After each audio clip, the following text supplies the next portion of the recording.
जगतसिंहपुर सदर पुनंग स्थित जयदुर्गा युव एवं क्रीड़ा संघ आनुकूल्य अनिल मेमोरियल गोल्डन कप उद्घाटनी मैच अनुष्ठित हो जाइछि। ए उद्घाटनी मैच रे पारादीपर डायमंड क्रिकेट क्लब भेटिथिला कटकर बिड़ानासी क्रिकेट क्लब को। बिड़ानासी क्रिकेट क्लब आज टॉस जीति प्रथमे बोलिंग करने को निष्पत्ति नहीं अधिनायक।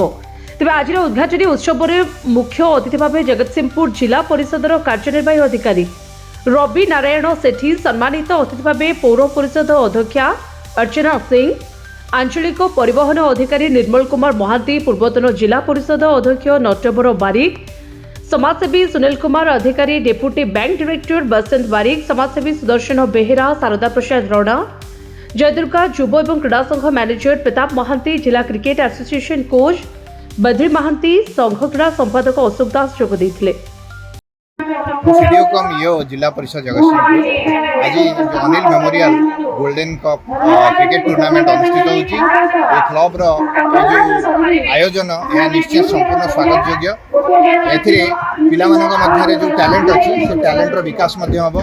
आमे जदी जिला स्तर रे एपरि कार्यक्रम आयोजन करिवा निश्चय आमर जो युवा प्रतिभा माने अछंती से माने ताको भितर थिबा उन्मेष जो भविष्यतर गोटे खेलाड़ी रूपे तांको गढ़ी तोलिया पई निश्चय सहायक हबो एवं क्लब रो ए जो उद्यम को साधुवाद निश्चय कहीं गढ़ी पारिबनी। जदि मो भितर टैलेंट अछि निश्चय मु सेटा करि परिबी। आउ से टैलेंट रो जो उन्मेष सेटा को परिप्रकाश करिया पई एटा गोटे सुंदर प्लेटफॉर्म।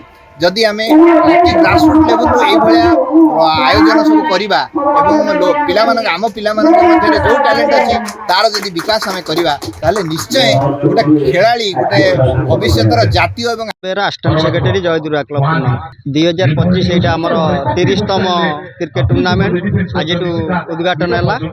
ये वर्तमान 23 तारीख जाके चलिबो एवं फाइनल दिन मंत्री एमएलए आउ अन्य अतिथि सब अछंती। 23 तारीख दिन हमर उद्घाटन दिवस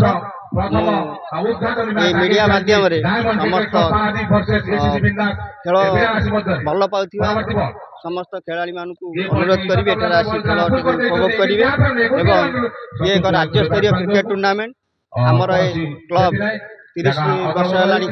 आगामी दिन में आहरी भल हम। Bureau report जेहोवा news.